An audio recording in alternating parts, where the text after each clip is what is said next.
Hello, everybody, and welcome to the TrekCulture podcast. I am one of your hosts, Sean Ferrick. I'm Paul Sutherland. And we are joined by a very special guest this week, Nick, who you might know as Ketwolski from the wonderful land of the internet. Nick, how are you getting on? And thank you so much for joining us. Thank you so much for having me. I'm super excited to be here and talk with you guys about Star Trek. And I've been doing really good, kind of just getting some rest and relaxation in kind of post 23 weeks straight of Star Trek, and as we kind of get into our lull between content releases. So I've been kind of relaxing a little bit, focusing on other things. But I've been doing really good. But I'm excited to talk today. It's going to be good. Excellent, cool. Like how we felt, like kind of kicking off straight away into the, because we asked this last week as well, myself and Paul. We asked Trek Yards, 23 weeks. Did you sleep? How was that?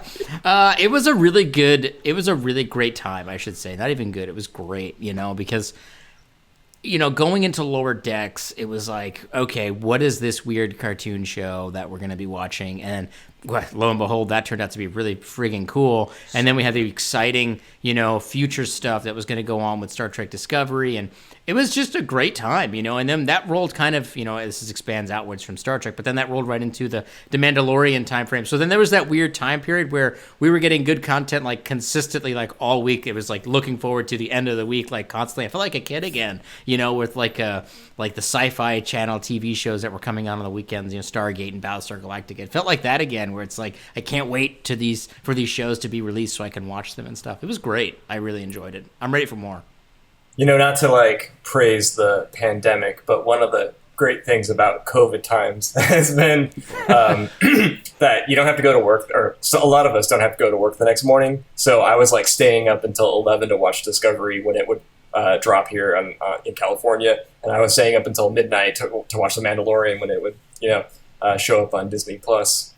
Yeah, absolutely. I was the exact opposite. I'm much more of a morning person, but I was crack at dawn, 4:30. I'd be rolling over, and I'd grab my phone, and I'd be like, all right, let's go. It's time to watch. Let's do this, and I'd be just powering through both episodes, the Discovery and Mandalorian stuff, and it was great. But it was a great time. It was really a great time, and it almost is kind of it is nice to be kind of done with it, because it was an exhausting 23 weeks of reviews and discussions and live streams and stuff, but I almost kind of miss it, and I'm eagerly awaiting more new Trek content, and I can't wait to get whatever that is, whether it's Prodigy or Lower Decks or whatever comes up next.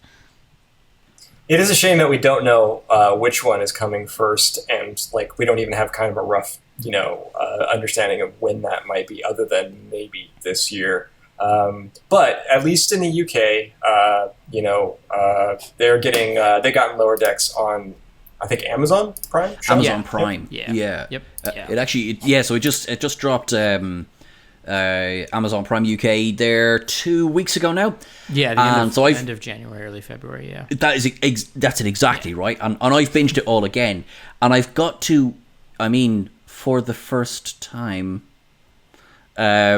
certainly watching it streaming. That's right. Yes, of course. That's right. Yeah. Right. But I've just, it's that good. It holds. I almost have a nostalgia of it, which is ridiculous when you think about it, because it was only a few months ago that it started to air, and I got to watch back some of the episodes that I haven't watched since they first aired. It sounds like years ago, but it wasn't. I was like, oh yeah, this is brilliant, and I remember this scene, and it was great, and it's just been fun. Again, that's what I love about Lower Decks. It's fun. Yeah, I agree. Lower Decks is a lot of fun, and when I talked to Mike McMahon about the show and its kind of successes, I think even he's still a little bit in awe with how people did react to it. I think that first trailer, I remember the reaction, I'm sure you guys too. I remember the reaction of that very first trailer they released on YouTube, and the reaction wasn't so good. People were a little like, is this show going to suck? Because comedy is very challenging, and this is a very unique Star Trek construct, but I think that they knocked it out of the park. I really do. Every person that I saw in my comments and online, that finally actually gave the show an opportunity and then watched it, said that they were pleasantly surprised by how good it was. I think people who consistently crapped on it, I think either didn't watch it at all or were, I think, maybe just looking for a reason to hate it, because, I respect that if you don't find it comedic or funny, but I still think that the episodes hold up whether you're enjoying the jokes or not. I still think they're really, really engaging, I thought. And the animation was good too. Good stories. It was fun stuff. Not to fall down the rabbit hole of this kind of like discussion, but I mean, there's like a willful, like urge to not like a lot of the content that's coming out right now. And that was definitely, clear with some of the reactions to Lower Decks. But like, I mean, like when the first trailers came out, I was just like, I'm keeping an open mind. I wasn't like, this looks funny, because like I thought the trailers were really actually not great. They were very shouty and way more annoying than the show ended up being, and didn't show the kind of like fun or like interesting sci-fi, concepts that the show actually ended up playing with. And it also kind of made it seem like it might be disposable, which is what I kind of wanted to talk about today. Was Lower Decks specifically, I thought like had like a major impact on the Star Trek universe in ways that I was like kind of really surprised about, and nobody really talks about that much. Like I think it's Moist Vessel, which is like the third or fourth episode. One of the characters is trying to transcend, and he discovers that the Star Trek universe exists on the back of a giant koala, and like that's just like such a crazy development. Yeah, right. And like I just like like I think Memory Alpha, the Star Trek Wikipedia, just kind of like hand waved it away. But to me, that was like, wait, that's like a huge like statement about this like fictional universe that we all love. Oh yeah, I agree with you. The fun part of it is, I would argue that that's where they perfectly captured that gray area where it's like, if you don't want to consider that the space koala that's smiling is really impactful to the Star Trek universe, it's okay. But also, like you just said, like if you really want to actually begin to embrace a lot of those constructs and really kind of just enjoy what they're trying to tell you and expand the horizons of the franchise, you can also do that. And I think that's specifically because it's an animated show. It has that feel to it. And they really did a good job of kind of capturing that, because I know everybody's like, people may not have engaged the koala stuff, but I know everybody was engaged on the arrival of the Titan, and like that's it. Like the Titan design, it's alpha canon, it's hard canon now, no jokes. Like that's there, and everyone's embracing that. So you're right, like that the show really did impact canon, and I think it's going to do even more because we're going to get more Titan stuff in the second season. But what's interesting is you made a comment about the trailers, kind of like being really shouty and not really capturing it. I would argue that.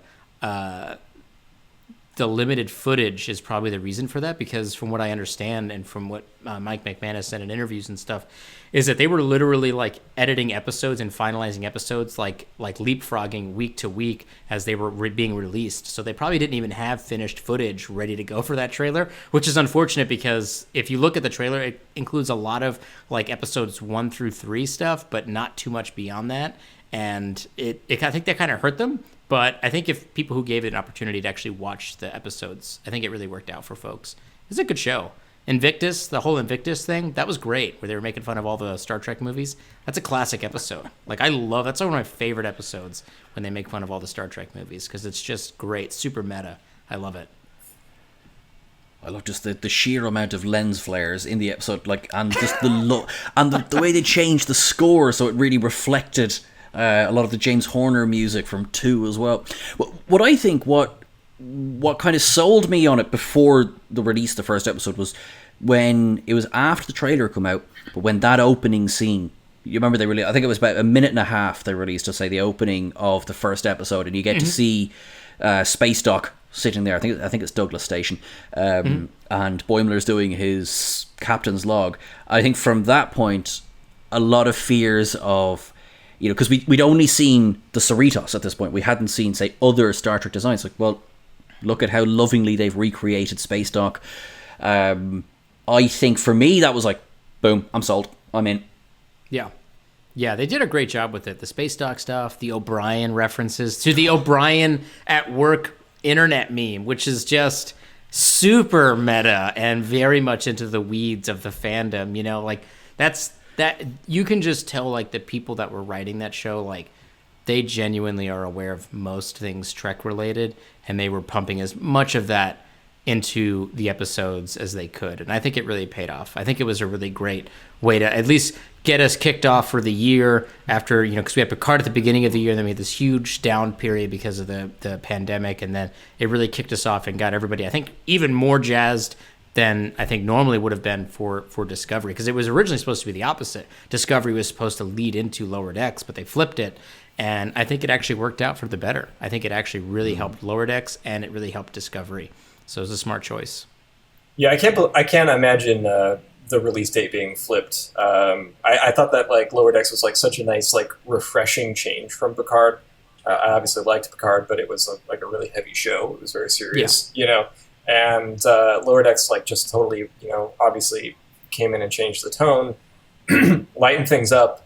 And then you've got Discovery season 3, which, for all its faults that we've covered ad nauseum on our, podcast. Not sure what you're talking about. Yeah. What do you mean? It was at least like a lighter, it was like a more optimistic version of the show.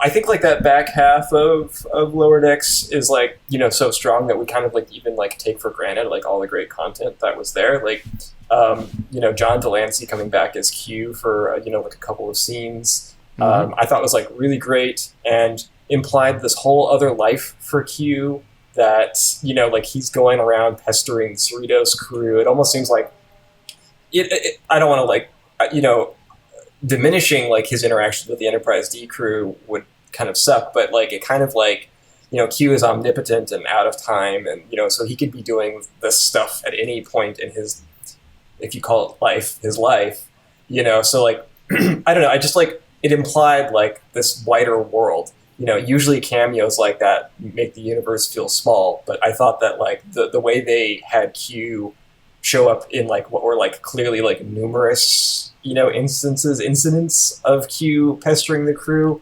I just thought that like that opened up the world.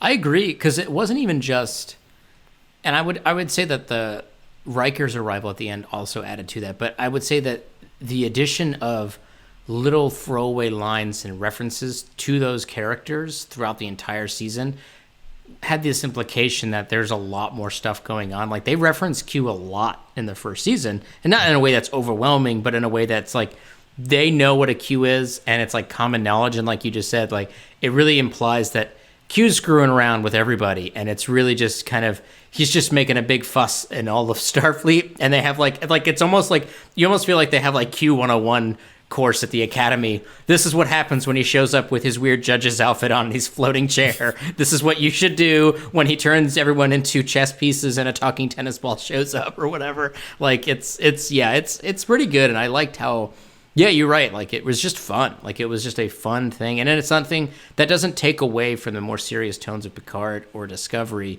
It was just a nice change of pace through those more epics, because those are really kind of what those are, these big epic stories. And it was a nice fun change of pace, and when it was over, I was genuinely like, I'm gonna need a lot more of that content. So if we could just, Mike, if you could just get on that would be perfect. If you could just get on making more episodes. I mean, Mike, if you wouldn't mind, what else are you up to? Come on. I know, seriously, come on. Yeah. I'm very curious to see how Prodigy kind of delivers on sort of the promise that Lower Decks has put out there. Not that they're the same show, but of course they aren't, but we now know how well modern Star Trek can do animation. So it's kind of hard. It's going to be hard not to view Prodigy through the lens of, well, look how good Lower Decks was. But I think it's aimed at being a very, very different show. I don't know why, but I kind of have this trepidation when it says it's aimed for kids. Maybe I'm just being a big mean grown-up. What do you think? So when they say aimed for kids, I think as you guys are well aware of sci-fi franchises and stuff, they're clearly saying, hey, this is going to be our version of Star Wars Rebels. It's going to start off kid-friendly, and then we're going to grow it with the audience. And that seems to be obvious, and it's not a bad business model. It's worked out. They've done it pretty successfully over there at Disney a couple of times already, so makes sense. I'm fine with that. I think that, like, to your point of like viewing it through the lens of Lower Decks, they need to, other than the fact that the animation style is going to be different, which is also beneficial because if it looked the same, then it would feel kind of this. They'd have to feel the same, but since it's going to look different, that's good. But they need to establish way early on that this is a kids show, and it's got to be kind of like I like to equate it kind of like to Shrek 1. Like the very first Shrek film, which if you're a kid watching the first Shrek film, it's really enjoyable as a kid because you're just enjoying kind of the kid jokes that are there and kind of the wacky, zany humor and the slapstick that's going on. But also as an adult, if you watch the first Shrek movie, there's a lot of adult humor in that goes over kids' heads.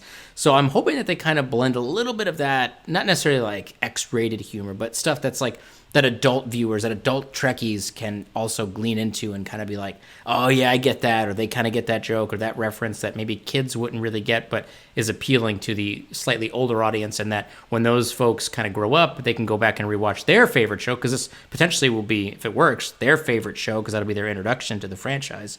They'll be like, oh, I get those references now, and that's really cool. So hopefully it has that rewatchability later on. I don't think you cast Kate Mulgrew in a prominent role in the show to appeal to the youngsters. True. So, that's very true. That's very true. Yeah. That is at least clearly throwing a bone to older audience members, established Star Trek fans, and I think in regards to Lower Decks and Prodigy, I like that they're. I don't know what to expect from Prodigy. I don't know what to expect from a Star Trek show aimed at kids. I didn't know what to expect from an animated sitcom Star Trek, and that's one of the things that I think is like really successful about CBS All Access, now Paramount Plus's Star Trek universe, is that like even despite being fairly dark shows, Picard and Discovery tell very different stories. They're expanding the universe in ways that aren't the same. Like, and a big problem with Star Trek on television in the 90s was casual viewers really couldn't tell the difference between Deep Space Nine and Voyager, or even TNG. I know, like in hindsight, looking back on those shows, you can be like, well, like they're so different, but aesthetically and tonally, they were very close. And like, yeah, Deep Space Nine was really different, and it was a departure from TNG, but they still all felt so similar. And now we've got like this like real great diversity. And it was one of the things I like about the short treks is how diverse each installment of the short treks is. I agree. I think that franchise fatigue was a thing. I think it definitely hurt Enterprise, beyond the fact that Enterprise also had a terrible release schedule in terms of its network broadcasting and stuff. But I think it really hurt the shows. And you're right. Like, I think it did. I think that they felt like they had a really winning formula. It worked super well with TNG, and they were just going to try to replicate that with a little bit of twists and turns here and there for certain things. I think Deep Space Nine really grew into itself, but ultimately never really captured the same level of viewing audience I think that TNG did, because obviously it didn't have as many seasons, and they kind of put the kibosh on that show. But I agree, like, the ideas, and that's why it's like super important that we as Trekkies are on board with this, because what they're trying to do is trying to give us a variety, and not everything is going to work. And that, like you just said, the short treks, what a great platform of just trying out little tidbit stories or little fun ideas that don't cost a whole lot of money. You've got actors, you got props and sets and costumes and stuff available. What if we just had this fun thing where we did like this kind of a weird training exercise with Pike and someone, you know what I mean? Like something fun like that. Like, that's a really fun thing that doesn't really blend well with an episode or a season, but it's fun to watch and experience. And they're trying all these new things. They even had the animated short trek ones, which was Ephraim and Dot and the Girl That Made the Stars. And those were just fun. Like, those were just unique things that just kind of occurred, and they happened to be Star Trek related, and it was really fun to watch those. So I think it's important that we as Trekkies are supportive during these kinds of fun experiments of these different shows and ideas. We still remain critical and constructive with our feedback and our response, but we can allow the franchise to fail, but never let it be a failure, and And that's okay. Not everything is going to be the best. And, we provide our good feedback and we just continue to support it because ultimately it's all Trek, So it's all good stuff. We're just expanding the universe and it's just more content for us to consume that we're literally going to have for forever. Like we're going to have this stuff for forever. It's going to be available. It's going to be a part of the Star Trek universe and we're always going to be able to go back and watch it. And I think that's really cool. I think that kind of goes back to what I was saying about Lower Decks, about it. Making like big swings in certain episodes, playing with the different tones and the different formats. It's not the franchise as a whole right now isn't playing it safe, and that is a big criticism of the later Berman years. Was the movies all felt very, like they were very like safe. I keep using the word safe, and that's not really like the most descriptive word, but like. They didn't take big risks as far as like the visuals. They didn't, change any characters' arcs, very dramatically. Even though they gave Data the emotion chip in Generations at First Contact, he kind of like fell back into just being Data. You kind of had these guys going through the motions by the time Star Trek Nemesis came around, and Enterprise, despite growing into like a really interesting show, those first couple seasons. Yeah, it was set in the 22nd century, but it could have been set almost, most of the episodes were, so similar to anything that had come on Voyager prior to that. It didn't really distinguish itself. And right now, the franchise is attempting to, to go in all these different directions. And I don't remember which producer it was. There was like 25 producers on these shows.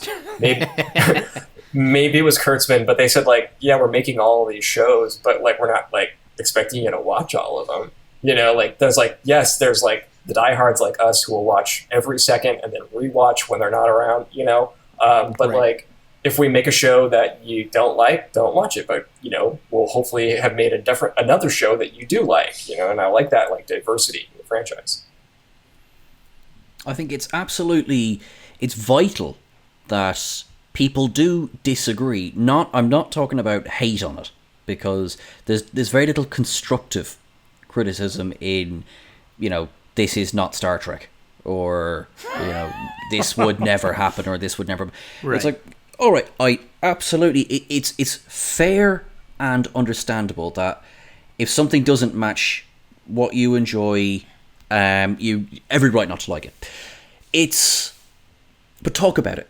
Go, oh, here's what I liked, because we all have episodes, say, of The Next Generation that maybe don't do it for us, or DS9, Voyager, and Paul, as you rightly said, the first two seasons of Enterprise, God love them, they're rough, and then the Xindi arc came out, and it's just hit the ground running after that.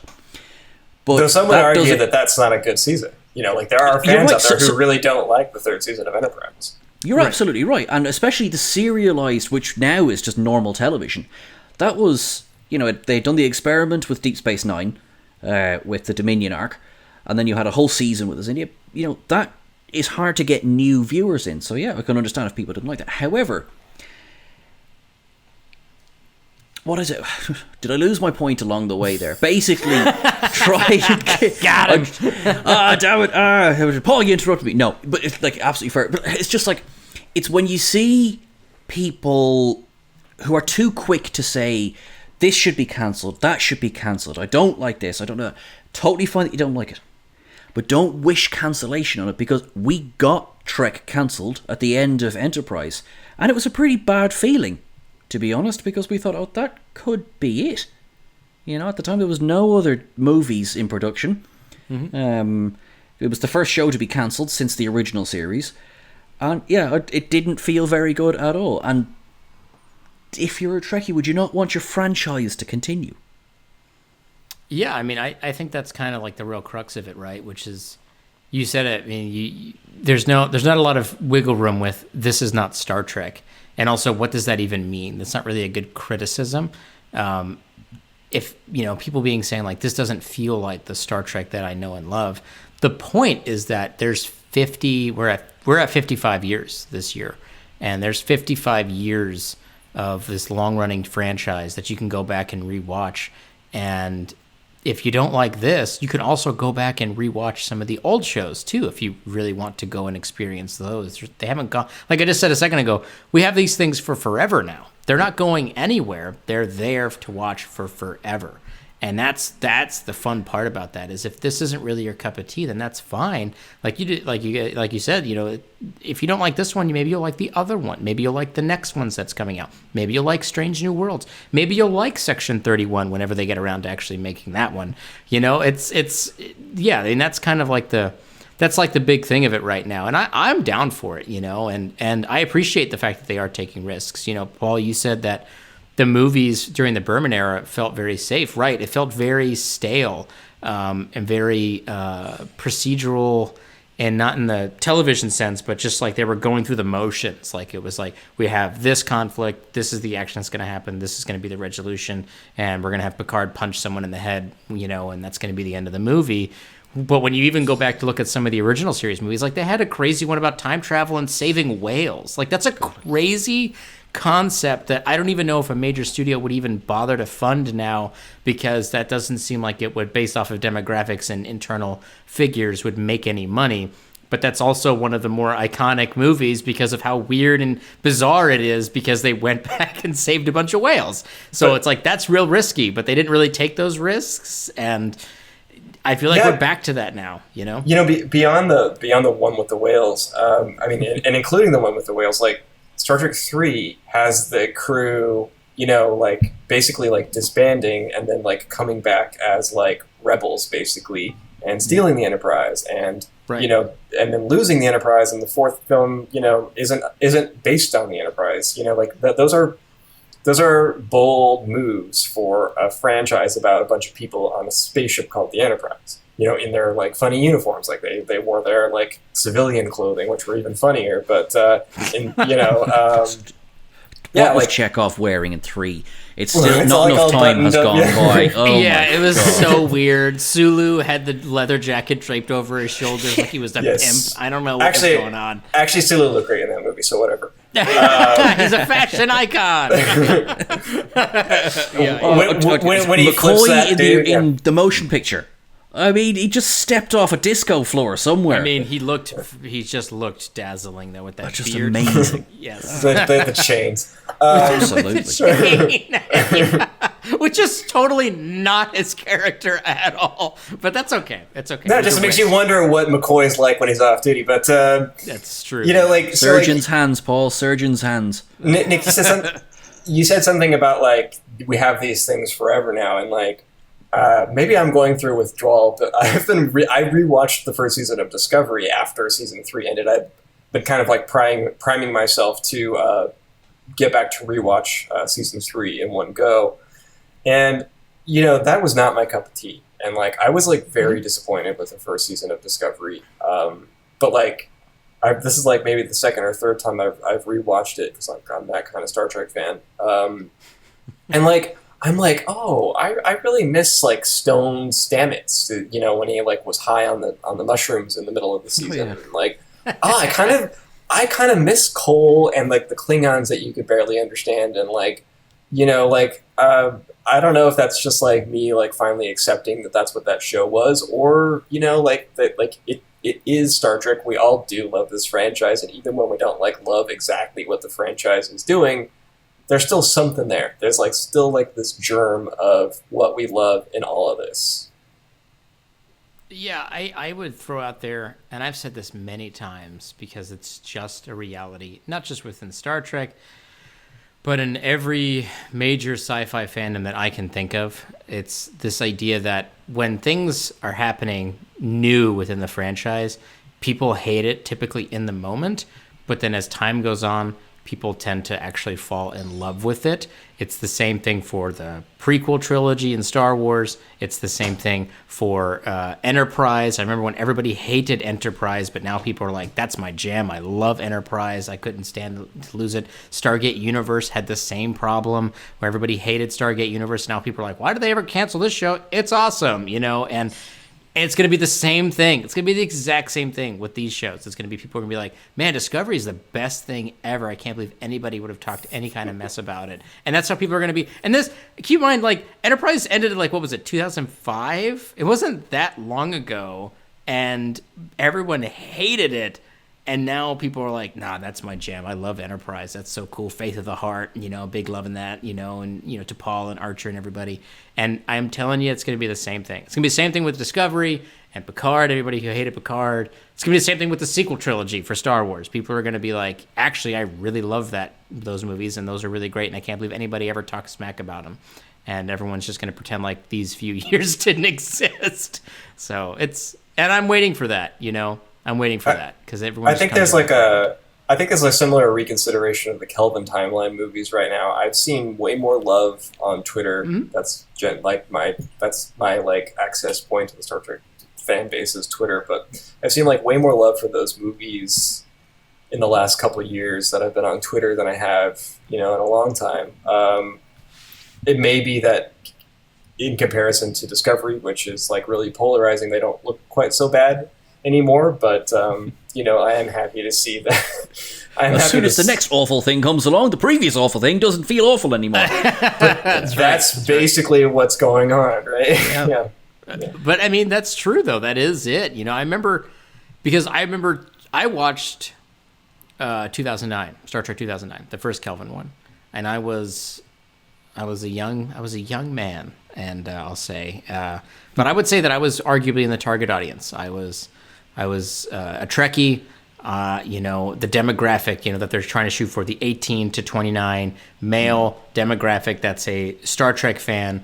This is the demographic for this audience. I'm in that demographic, and I remember sitting there watching this thing on IMAX, of all things, and being completely blown away. It didn't bother me about the alternate timeline thing. I was just in love with the movie. I thought it was super fun, action-packed, loved it.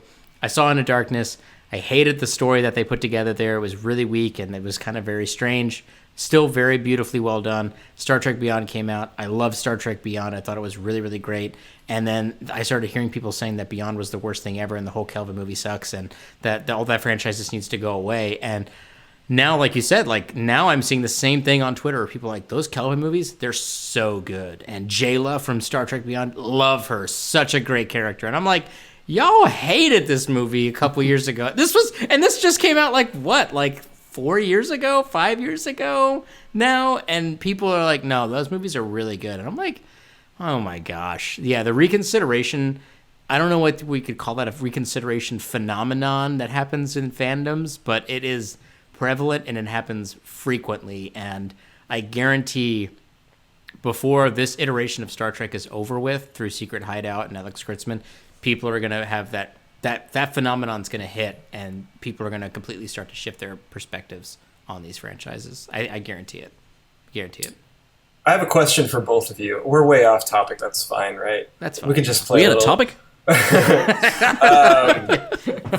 So I've been wondering if either one of you or anybody out there in the comments section or whatever would like to see Lower Decks, Picard, Prodigy when it finally comes out, Strange New World, Section 31, and Discovery come together in some kind of Avengers, Defenders, universe exploding crossover event.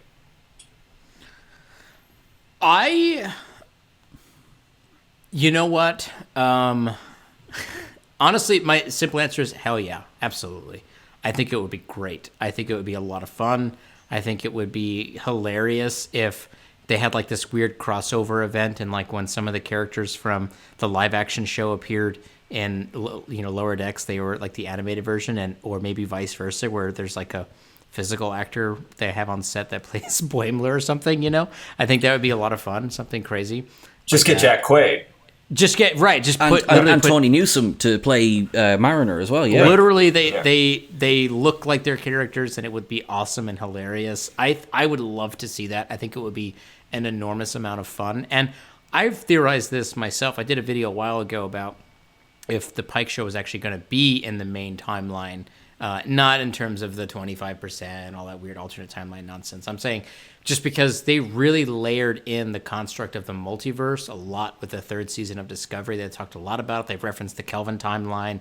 They talked a lot about it there. And I feel like they're maybe trying to gear us up for something like that, where these multiverse kind of theories and constructs exist, and maybe they can kind of put everything together at a critical juncture point. I think it would be freaking awesome, and I'd love to see it. So, yeah, I want it. Yeah, I would absolutely love it if they found a way to say that Discovery and Strange New Worlds, however that ends up, coming in, like that the 23rd century stuff that we've seen in the last couple of years is an alternate version, just so that I know that like it's so stupid to like hold on to like the canon minutia and like let that affect your enjoyment.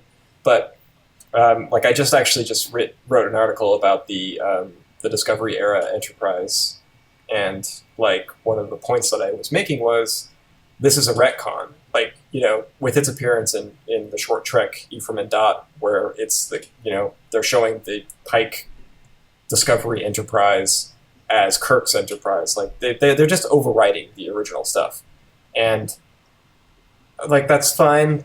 Like a franchise needs to grow, but the problem is that it's like a domino effect, and it like knocks down a bunch of other stuff. We can't just look back at the original series and say, well, that's just because of 1960s television production. That's why it looks that way. It doesn't really look that way. Because then you have to say, well, why does Relics look that way? Or why does In a Mirror Darkly and Enterprise look that way? It just like causes all of these other like, elements to kind of like come into question. And I like the Star Trek universe to be like really cohesive. And, it's not the most cohesive. Like we always give it way more credit than it deserves for the continuity. But it feels tight. It feels like it makes sense. And like overwriting stuff like loosens that like feeling of reality, at least to me. So I'd like to. The point I'm trying to make is I would love it if they found a way to say there's like some kind of alternate universe shenanigans going on. I think that's very, very doable as well. What are the rules? You know what I mean? Everyone had like each series imposes their own set of rules for that might govern that series. But do the rules of the Next Generation necessarily govern the rules of Discovery? Do the rules of what will be coming in Strange New Worlds, should they fit the rules of the original series? Roddenberry himself famously didn't count any kind of continuity between the original series and Next Gen until he did. And it was literally like that. It was just, oh, okay, they are now. And animated series is, yeah, but that isn't what that is. And I think just kind of have fun with it. Let it be sprawling. Because it feels like it's much more sprawling now than it was before. At least, I suppose, with the Berman era Trek, you kind of got this idea that, with the exception, obviously, of Voyager and the Delta Quadrant, everything happened within about 20 square blocks of each other. Right. If you need to get to Earth, you can get there in a couple of hours. It's grand. Never mind the fact that it's halfway across the quadrant. Stuff like that. Could there be a thing where everyone gets together? I would love that. I mean, the geek in me, put every single captain in a room. Do it quickly. But, put every single captain in a room together, Have this captain summit. Have some sort of... Surely Q can come up with a reason to get everyone in a room together. And the way technology has gone, you could have animated Mariner and Boimler standing in the same shot as... An animated version of themselves? That'd be funny, too. Absolutely fine, I think what we've all done at some point in our lives, and a lot of people do, is... And I don't mean this to take away the importance of Star Trek, but sometimes we end up taking it a little bit too seriously. It is a fantastic parable. It's obviously it began as morality tales. I think it's an incredibly important piece of pop culture history ongoing. But when we start to go, no, it is this one thing, and it must remain this one thing because of X, Y, and Z, you just limit the imagination that's involved in it. Could we have Mariner turn up on Deep Space Nine and chat to Jake Sisko? Yeah, why not? I'll say this, right? So it's, well, how do you increase the longevity of the franchise? We've gone for 55 years. How do we do the next 55? And what you have to do is you have to break a few of those walls in order to start being able to do that. I mean, people like to compare the Star Trek canon to the Marvel Cinematic Universe, which is a horrific thing to compare the two together, because Marvel's got 10 years and it's been head by the same person all of those 10 years. And even they now are recognizing that if we want to continue to expand and make things a little bit different and not get ourselves boxed into a corner for their next 10 years, they need to introduce the construct of the multiverse, which is exactly what they're doing. They have literally the movie called Doctor Strange and the Multiverse of Madness, or whatever it is, to bridge those gaps and start to create these other ideas and ways to tell stories without boxing themselves into a corner. And I really do feel like they sat down in the room at Secret Hideout and they said, how do we plan for the next 55 years? How do we set the next guy, gal, or pal that's going to be running this franchise 50 years from now and keep the longevity for this franchise going? How do we set them up for success? Well, what you do is you don't create this bounding box that becomes so restrictive that you can't have any of that creativity available to tell stories in either old eras or new eras. And I think that, like you were talking about, the visual retcon of the Enterprise and how that does create inconsistencies and it is causing all these weird things.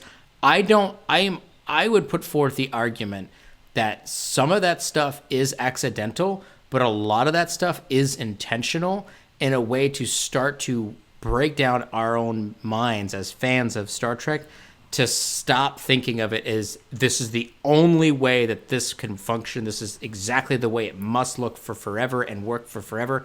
They're doing it in a way that is trying to loosen the grip on that reality for us so that they can start to pump in more content for the next 10, 20, 30, 40, 50 years. And I think that I think some of the stuff they're doing is genuinely intentional, just like the different designs of the Enterprise, right? Right now, for the exact same NCC 1701 or even the NCC 1701A, there's a couple of different variations out there, and I feel like that's intentional.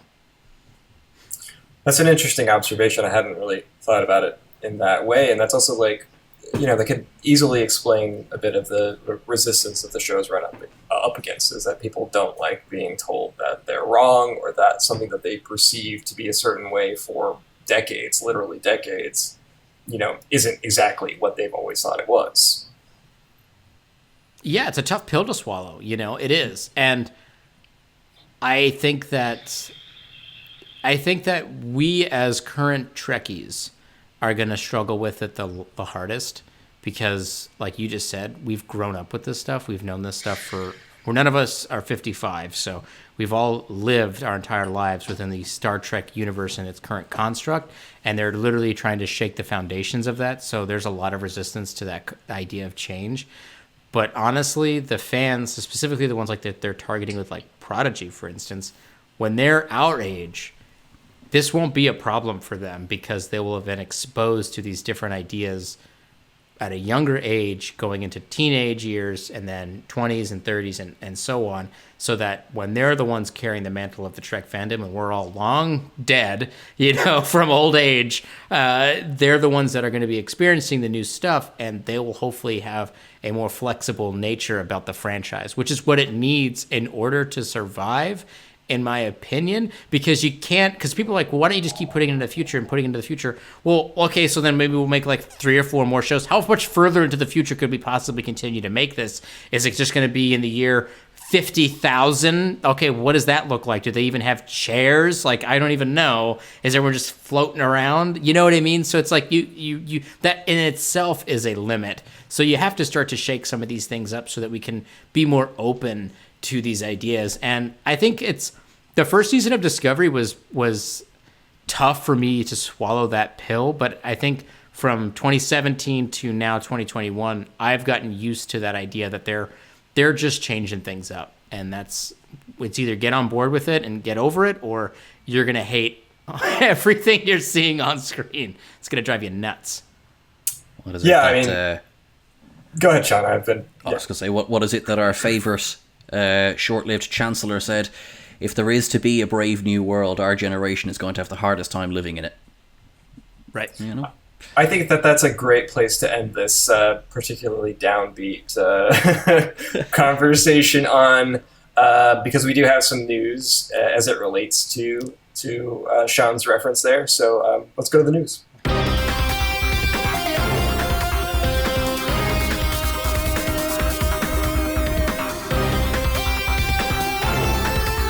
For over 2 centuries, you're listening to the Federation News Network. All Trekkies of all ages are mourning at the moment because we lost one of the greatest Klingons ever there over the weekend. The great Christopher Plummer passed away at the absolutely superb age of 91. Good inning. Yeah, I obviously know Christopher Plummer as General Chang, but as a kid, one of my favorite movies, which I should not have watched, was the 1980s Dragnet movie with Dan Aykroyd and Tom Hanks. And, I knew you were going to say that. Yeah. And he played a character called the Reverend Worley, and I'll never forget some of the lines that he delivered in that movie. I never saw Sound of Music, but I've seen Dragnet a million times. Christopher Plummer, I think, he was obviously, he's one of those kind of generational actors that for an older generation, older than us, he was, I think, more of a leading kind of person and more prominent. In my experience with him, he's always had like these great, fantastic, like supporting roles. Like he would always just appear in movies and suddenly have this very strong presence. Like I think he was just recently in that movie, was it Knives Out? Is that the name of the movie I'm thinking yes, of? Yep. Yeah. It was, and he wasn't in it for very long, obviously, because, spoiler alert, he was the guy that whose murder they were investigating. But that's what he was like. His capability as an actor of just being like, hey, we're gonna film you we got a couple of scenes with you. You need to be here for like a week. We're gonna shoot all your stuff, and every scene that he's in is fantastic. And he's just really, really great at providing these roles and giving the gravitas to these roles that a lesser actor would struggle with, or maybe not make such of an impact. But he's a fantastic actor. It's a huge loss. But I would also, as you said, Sean, just a minute ago, way to do it. Really lived a full life. Like that's a full life. Like it's you can really say like, it's very sad to see him go, but it's also really great that he was around for as long as he was, so that we could experience as much of him. And he was still filming. He was still filming stuff. I'm not even sure. I think there's still movies that are getting ready to come out that he's in. Like he's still going out there, despite everything, so it's great. Yeah, it was a great career, and it's sad to see him gone. Yeah, and he's in classics like The Sound of Music, which people will continue to watch, and people like us will continue to watch The Undiscovered Country every 6 months or whatever, however often we watch these things. Yeah. So or I don't know who might be doing it, but he's even in that Klingon Academy PC game from 2000. So really good. Yes. That's really, yes. Yeah. I was actually just really quickly just on that, Paul. We did we wrote an article, things we didn't know about General Chang, and I was aware of the game, but I still haven't played it. But I've just read the plot. It sounds awesome. General Chang's an amazing character, and Christopher Plummer is just so good as the character. I couldn't believe they got him back 10 years later to play that part. But he's I don't know. He's just such an icon. I can't believe he's in this silly Star Trek PC game. But that's what I'm saying, that's what I mean. He has this ability to just kind of appear in places you would not expect him to be, and he just owns it, and he just crushes it when he's there, this game included, and I do know the game you guys are referencing right now. My dad actually has a copy of it on his computer because he actually has it as a Mac game because it came out in this weird Mac bundle.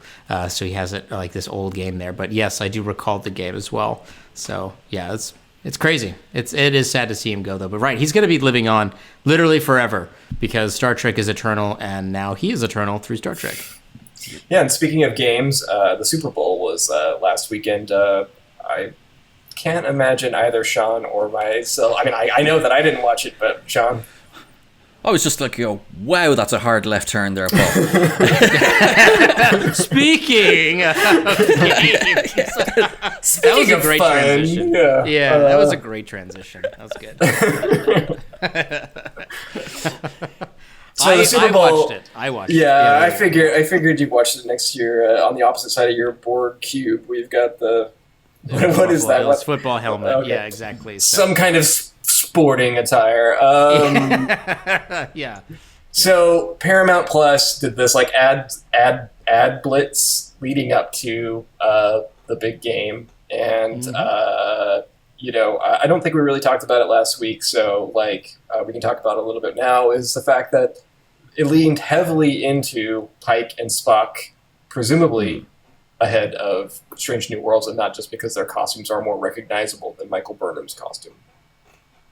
I think that there was a couple of so the whole media ad blitz was the climb to Paramount Mountain. Paramount Mountain is the construct there. So they're really leaning into the Paramount Plus construct. I don't know why, it's so weird, right? Because you had CBS and then you had Viacom, and Viacom owned Paramount. And then back in the day, they used to all be together, and now they're back together again after their brutal divorce, I think in 2006 or something.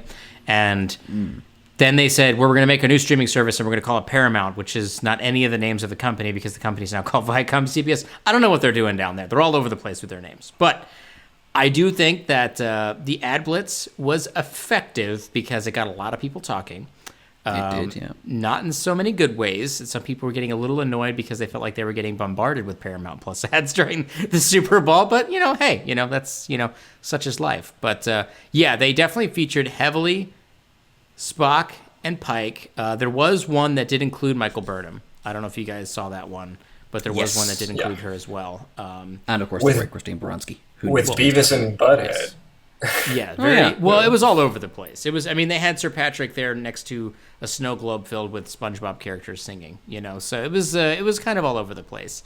But yes, they definitely leaned heavily leading up to this event with the Pike and Spock stuff, and I think that's probably because the uniforms are more recognizable, probably because Spock is more recognizable, probably because the average viewer probably thinks that that's just a new Kirk and they don't even realize that that's Pike. Just being honest, some people don't know. And also because they're trying to advertise Strange New Worlds, because that will be coming out maybe this year, hopefully, fingers crossed. Yeah, so they're trying to get... Probably not. Probably not, no. It's one of those kind of dial your expectations down and anything else is a plus. I think you're right. I think everyone who is aware of Star Trek on some form or another knows Spock. Yes. It's a bit like everyone who's aware of Star Wars knows Vader, these kind of things. Yeah. So I totally get why they need to. I like that Patrick Stewart was the one at the head of at the peak of the mountain. That makes perfect sense. Just given the star power that they had to play with, he really kind of is at the top, isn't he? I mean, there was Snooki and SpongeBob. Snooki it was all over the place, right? They had Stephen Colbert as the bartender. They had Gail, whose name Gail King, the news anchor, she was there too. So it was kind of all over the place with their star power. But I think Sir Patrick is probably one of the more recognizable faces up there for sure. I thought it was interesting, and I'm curious to hear what you guys thought about this. I thought it was interesting that Sir Patrick was not in he wouldn't really be in a uniform, but he was not in any kind of Picard-related costume. He was in a tuxedo, which is, of course, classic Sir Patrick, but that was obviously intentional, and I feel like that kind of needs to get into the broader discussion of the potential pitfalls that are awaiting Paramount Plus, which is the international distribution of some of the Star Trek shows. Because I feel like they were trying to send a subtle message that perhaps Picard is not going to be on Paramount Plus, at least for the foreseeable future, because he wasn't really repping that, and we didn't see any other Picard characters there. Yeah, I think CBS got a lot of flack for licensing Discovery and Picard to different streaming services. And this is not my theory. I had seen somebody speculate that they were not wanting to consolidate the franchise in a single place because they had every intention of doing that on their own streaming service internationally with Paramount Plus. I suppose it's as good of a theory. Yeah, should we have over here we got Netflix, Amazon Prime, CBS All Access is not currently available here. Is everything available on CBS All Access? Yes. Yes. Okay. In the States, it's all available, but the international distribution is what's going to be weird. It's going to be strange. And then Lower Decks is also seems to be following the same pitfall as Picard because Amazon Prime just got the international distribution rights for the first season, and it's unclear if that will include the second season, and my assumption is probably yes. I would be surprised if Amazon ponied up cash for the distribution rights of a show that, and they know these things internally, they definitely know these things, that has been considerably pirated for the last 6 months. So would Amazon Prime really cut a check for that kind of a show without a second season distro right? I'd be very surprised by that if they don't have the second season. I wonder, this is just pure speculation for a moment. Watch Paul's eyes twitch. No, it would be interesting to see what if there was something to do with MGM. What they don't sell the streaming rights for Stargate to any one company. For example, it's been and gone from Netflix a few times. It's been and gone from Amazon a few times, and they seem to have successfully not consolidated the same series in one spot. Now I know MGM are the last. This is all rumor. The last rumor I read is that apparently they've gone up for sale, or they are going up for sale. Yeah, they're always up for sale, man. They're always up for sale. MGM, I think, more than any other studio. Sold. They're just, it's terrible down there at MGM.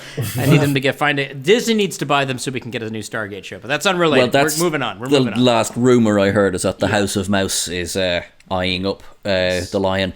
But it is possible to do these things where it is, on multiple distributors. Because it would obviously be handiest for us living outside the US. Just like, I just want to sign in and have it all in the same place. And yes, I will pay for that, for the convenience of having everything in the same place. Because it's pay extra for Amazon Prime to get Picard and Lower Decks. You have your Netflix here. It's just like, I will pay more for one place, but I might not necessarily pay for 3 or 4 or 5 different streaming services. Right. So the thing with Netflix. So in the States, Netflix has Star Trek, but it's also all on CBS, All Access. So that construct exists. I don't know if I think it's still on there. I don't think they've removed it, but I'm sure eventually they will. That deal will probably eventually expire. So that construct does exist here in the States. I don't think it's hurting the bottom line at all. But the difference, though, is that Netflix doesn't get the new stuff. They only have the legacy shows, whereas internationally, Netflix gets Discovery. Yes, yeah. So the fun thing, Netflix is really the big question mark as to if Discovery is going to be on Netflix again in the 4th season, and we don't have the answer to that yet. Because from what I understand, there's rumors that the deal with Netflix was either for the first 3 seasons or for the first 5 seasons, and we don't have any confirmation on that. But Amazon's a little bit of a different beast, right? Because through Amazon Prime, when you go log into your Prime account and you're on Amazon Video, you can watch HBO Go or HBO Max through Amazon. Like, you can just go to Amazon.com and just sign in with your HBO account, and you could just watch it all there. Now, that is a deal through those companies saying that they'll be able to host and have that kind of portal back into the HBO account. They could be doing something like that for Paramount Plus, which would help out a lot, I think, because that would still bump up the Paramount Plus numbers and reduce the costs of people's, subscriptions. So we'll see if that actually pans out, but it is going to be really interesting. We'll know more, obviously, in the next 6 months how that's going to work out, but it is going to be rather interesting to see where these shows actually fall into place, because you're right. People, I think, are going to be okay to stomach it for a little while, but if they're planning on doing this for the next 3 or 4 years, it's not going to pan out very well. People are just going to stop subscribing to certain shows, or certain channels, I should say. Yeah, they're going to put them in Cargo Bay 101, which means it is time for an Earl Grey pour-up. Hashtag. You nailed it. Absolutely. Look, you get one perfect transition per episode. You used it earlier, and look, solid effort. That's right.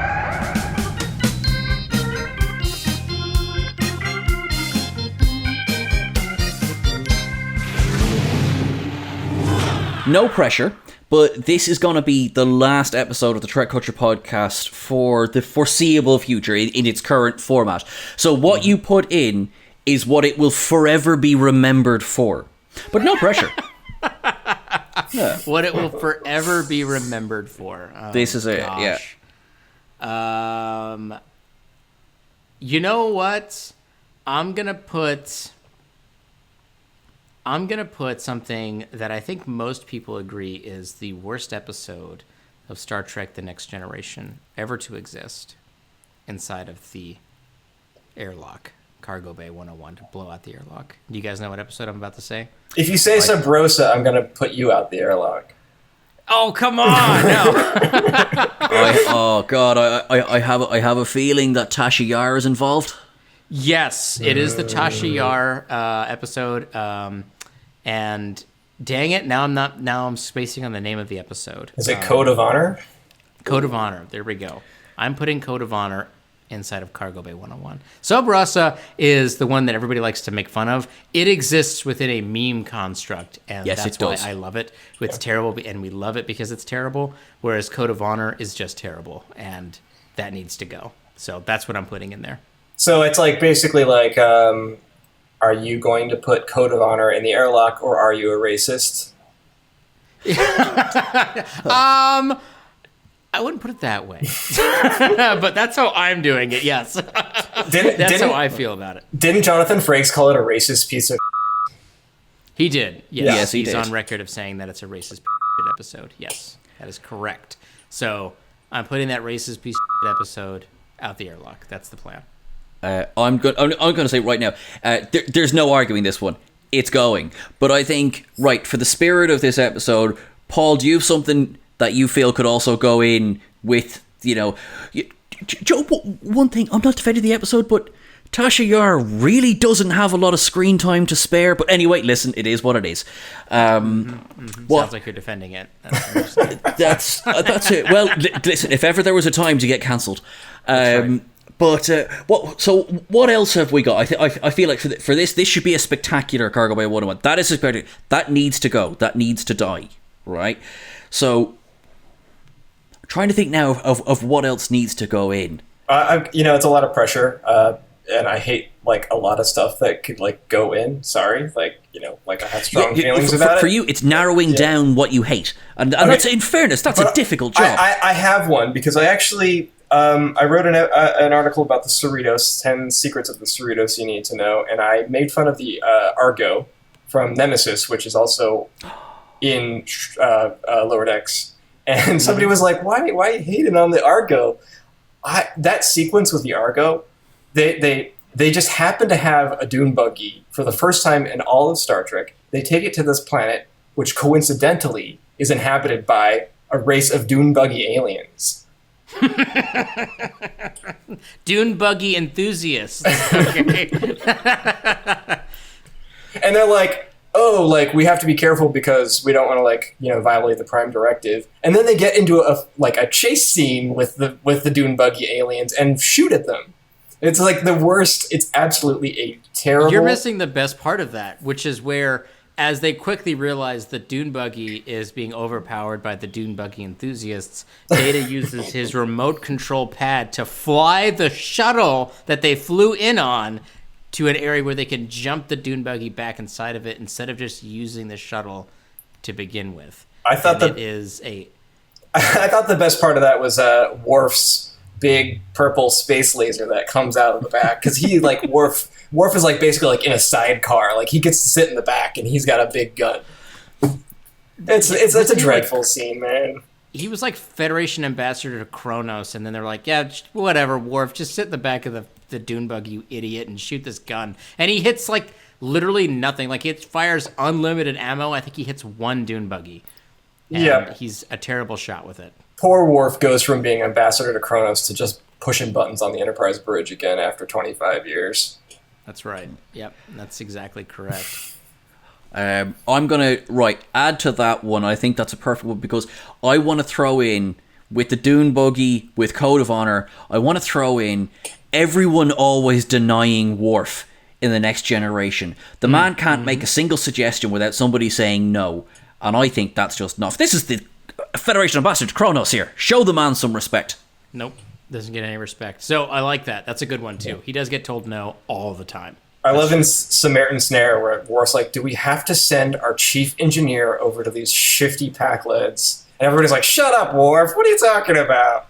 Yeah. Yeah, shut your stupid security chief mouth up, even though he literally replaced the last security chief who died by a guy dressed as a tar monster trash bag. Okay. Yeah. No, I agree with that. That needs to go out the airlock. Correct. Yeah. Okay, cool. So I think we have some pretty solid choices for our final, for now, Cargo Bay 101. So grab onto something, because we're depressurizing this bay.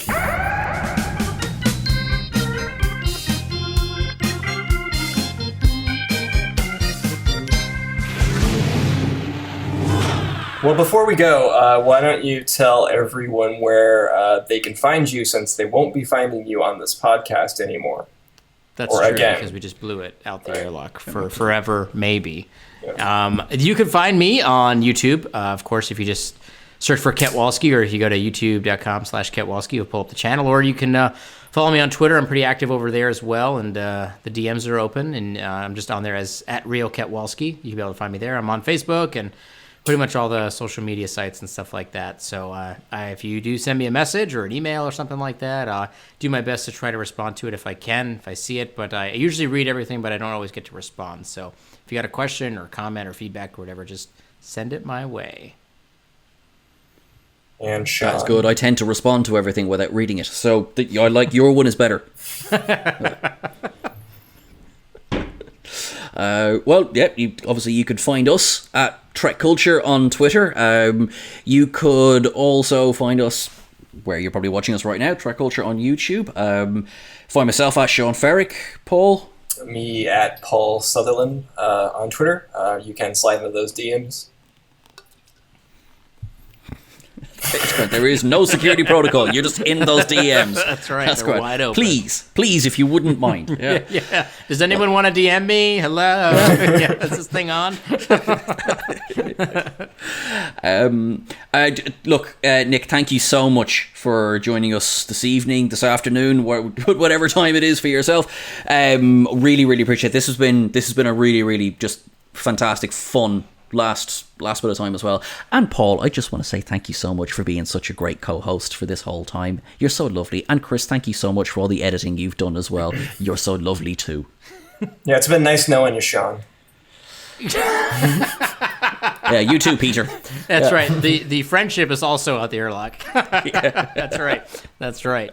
Yeah, no, I appreciate you guys having me on. It was a really great conversation. I thought we got into some really great topics, and it's sad to see that this podcast is leaving, because I would love to come back on. But maybe if it comes back, maybe I'll swing back through. That'll be fun.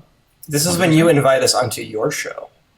Oh, okay. Listen, I don't have a cool podcast or a cool podcast name, but you can definitely just come on and just ramble on about it. Oh, okay. Yeah, no, you guys can come on and just talk about Star Trek. I don't have any branding for podcasts. I don't go live or do podcasts enough, but I don't talk about Star Trek enough, so yeah, sure, let's do it. Come on. Yeah, we just need to continue to bitch about Star Trek Discovery, so come on over. Are we going to end on this awkward note now? Yes, we should. Absolutely. Just leave Okay, it, that's it. Bye. All right. Thank you very much.